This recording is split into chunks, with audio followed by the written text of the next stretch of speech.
Bonjour, je suis le coach Pleroma Fortizo Maka. Voilà, nous allons parler du changement. Vous savez, le changement, c'est quelque chose qui est constant. Les choses soit changent pour le bien, soit ça change pour le mal. Vous voyez, c'est très important que vous le sachiez. Il n'y a pas de situation stagnante. Quand on dit que l'homme est stagnant, ça veut dire qu'il est en train de mourir. Vous voyez un peu, c'est comme ça. Quand il est stagnant, les choses sont en train de décroître. Ça ne reste pas juste comme ça. Les choses sont appelées à changer. Maintenant, je sais que nous désirons tous que les choses changent dans notre monde pour du bien. Nous espérons tous avoir des meilleurs résultats dans la vie. Cela est bien sûr possible parce que Dieu le veut. Dieu veut que nous changeons. Dieu veut que nous obtenons des meilleurs résultats. Dieu le veut. Vous-même, vous le voulez.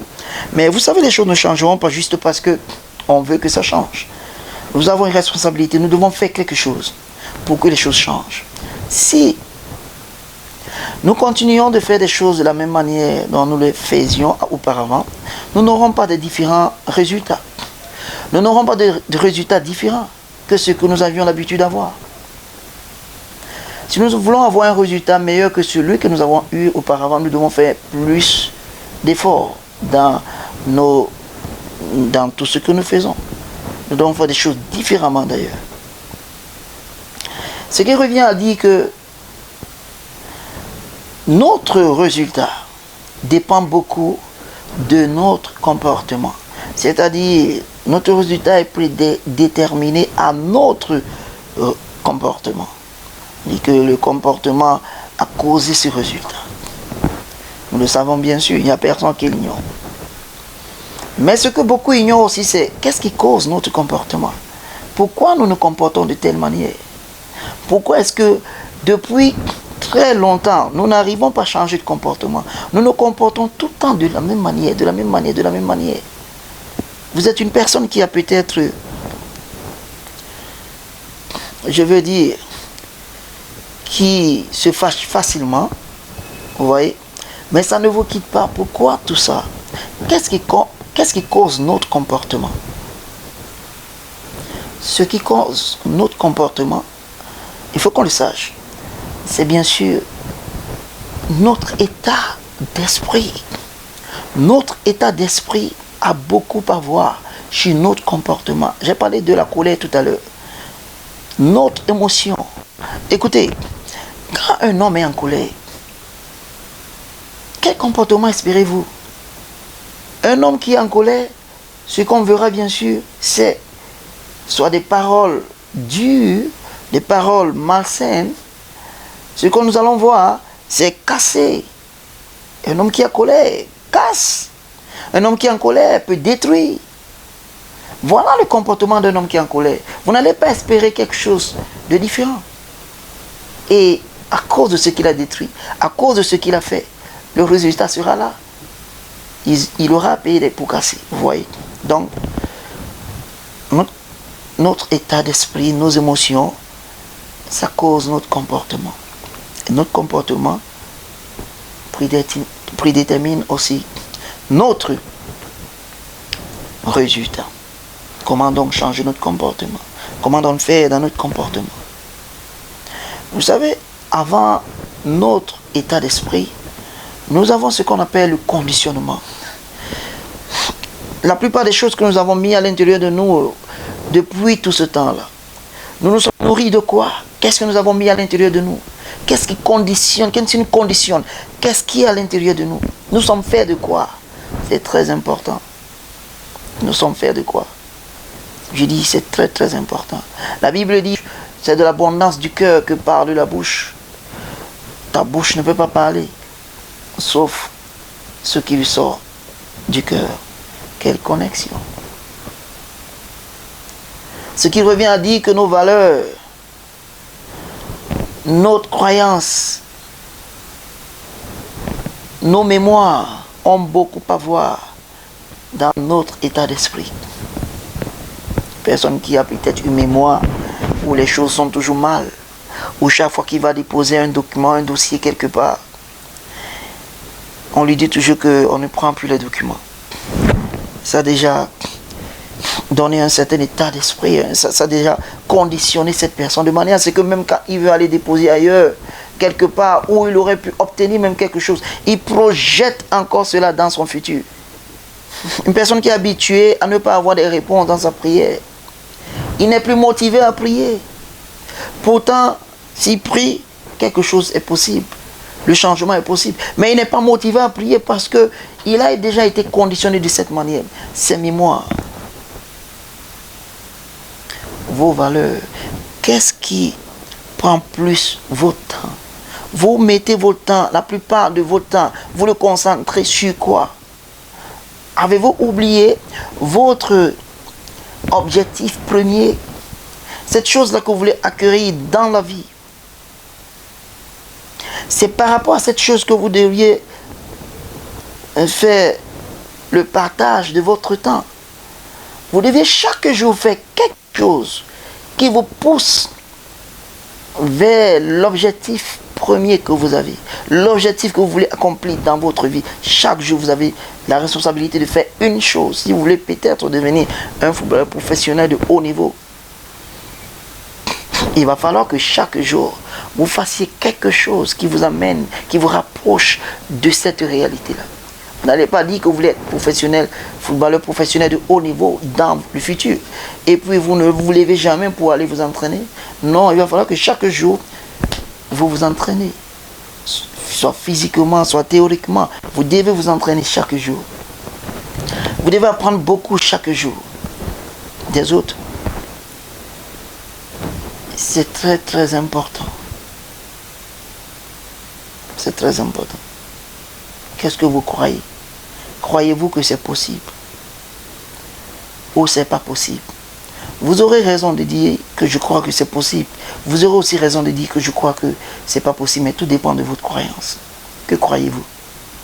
Parce que la croyance que vous avez déjà sur votre avenir, sur ce que vous voulez obtenir ou bien accomplir, votre objectif premier que vous voulez accomplir, la croyance que vous avez envers cela, déjà vous motive à aller au travail.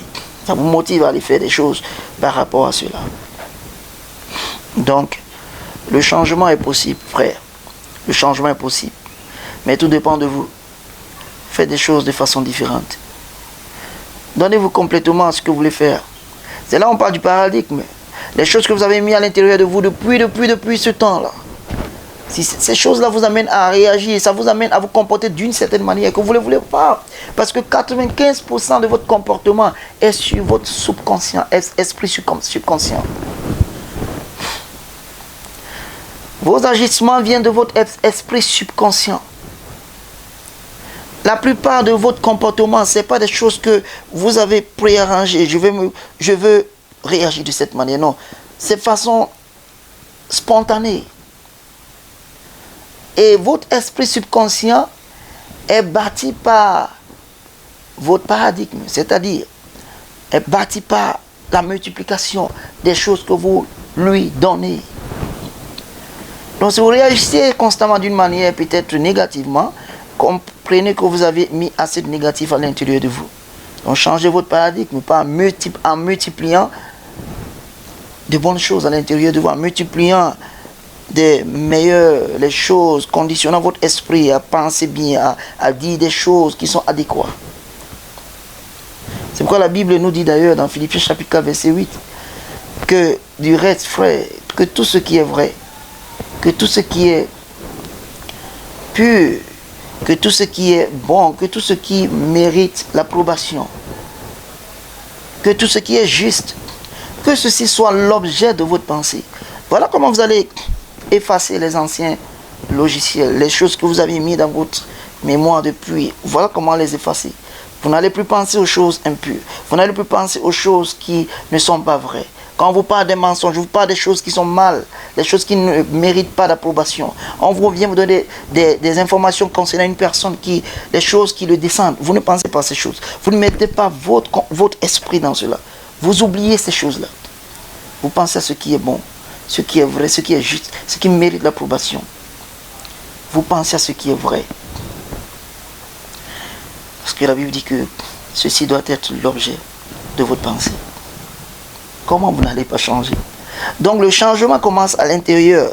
Nous devons d'abord changer. Quand nous changeons, ça va affecter obligatoirement, automatiquement, ça va affecter notre extérieur. Ça va affecter les choses qui se passent autour de nous. Ça va affecter nos circonstances. Ça va affecter nos situations. Le changement à l'intérieur est très important. Et ce changement n'est pas possible si on ne fait pas des choses de façon différente. Ce changement est possible, bien sûr, si vous et moi, nous commençons à le faire à l'intérieur. C'est comme pour dire, vous voulez que votre nation change, vous voulez que votre nation soit propre. Qu'est-ce que vous allez faire? Allez-vous accuser le gouvernement? Qu'allez-vous faire? Le changement doit commencer déjà dans la famille. Il faut que vous vous assurez d'abord, votre famille s'assure d'abord, que vous n'allez pas jeter des ordures en bordure de route. Vous devez vous assurer d'abord que votre environnement est propre. Maintenant, si chaque famille s'assure que son environnement est propre, chaque famille s'assure de ne pas jeter des ordures en route, imaginez comment le pays sera. On n'aura pas à accuser le gouvernement. Donc, c'est facile de doiter les autres personnes, c'est facile d'accuser d'autres personnes. Mais sachant que nous avons tous la responsabilité nous-mêmes. Quelqu'un aurait pu être la raison pour laquelle vous vous trouvez là où vous vous trouvez aujourd'hui. Mais si vous restez dans cette situation longtemps, la cause, c'est vous, c'est pas cette personne. Ce qui revient à dire que peu importe là où vous vous trouvez aujourd'hui, peu importe l'erreur que vous avez faite pour vous trouver dans la situation dans laquelle vous vous trouvez aujourd'hui. Non, peu importe. Ce qui est important ici, c'est comment vous allez sortir de cette situation pour un meilleur futur. En tant qu'enfant de Dieu, tout ceci est possible. Dieu nous a donné la capacité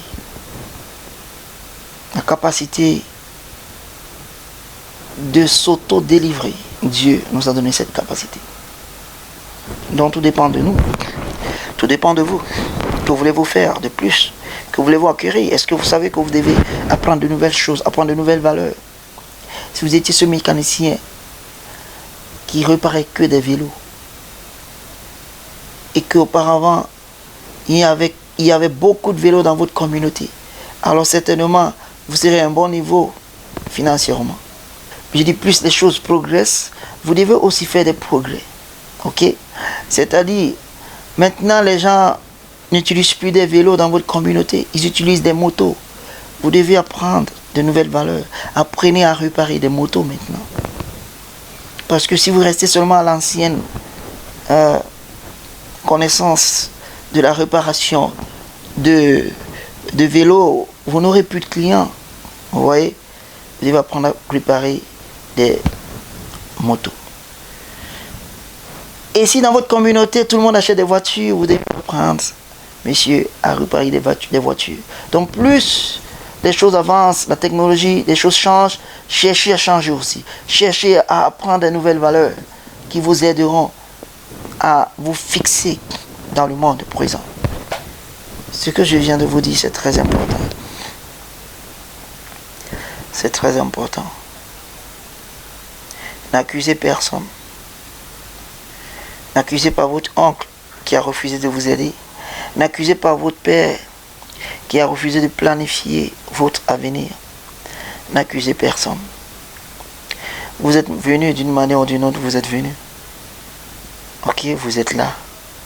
Faites quelque chose maintenant pour votre futur. Faites quelque chose maintenant pour demain.